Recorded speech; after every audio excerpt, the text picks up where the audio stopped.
AP CM Chandrababu Naidu తనయుడు నారా లోకేష్ కు deputy CM పదవి ఇవ్వాలనే డిమాండ్లు రోజురోజుకి పెరుగుతున్నాయి.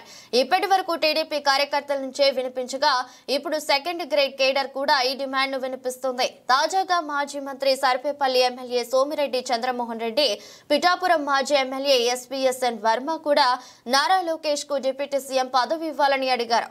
నారా లోకేష్ కు డిప్యూటీ సీఎం పదవి ఇవ్వాలని పిఠాపురం మాజీ ఎమ్మెల్యే ఎస్వీఎస్ఎన్ వర్మ డిమాండ్ చేశారు. ఎవరి పార్టీ కార్యకర్తల మనోభావాలు వారికి ఉంటాయని, దీన్ని సోషల్ మీడియా ఛానళ్లు వక్రీకరించడం సరికాదని హితవు పలికారు. నారా లోకేష్ కష్టాన్ని గుర్తించాలని క్యాడర్ కోరుకోవడంలో తప్పేముందని ప్రశ్నించారు.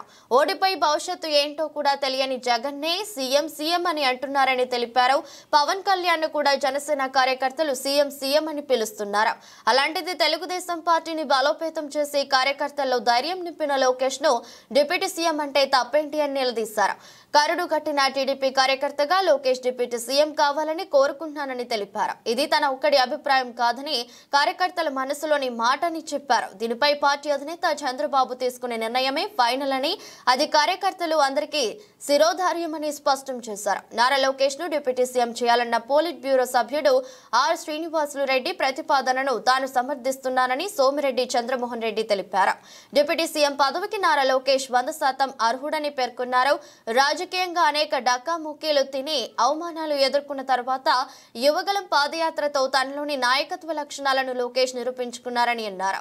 లోకేష్ బాబు పోరాట పటిమను చూసి టీడీపీ క్యాడర్ తో పాటు రాష్ట్ర ప్రజానీకం కూడా అండగా నిలిచి ఆయన నాయకత్వానికి జై కొట్టిందని తెలిపారు. డిప్యూటీ సీఎం పదవికి అన్ని విధాల అర్హుడైన లోకేష్ పేరును పరిశీలించాలని పార్టీ అధిష్టానాన్ని కోరుతున్నారు.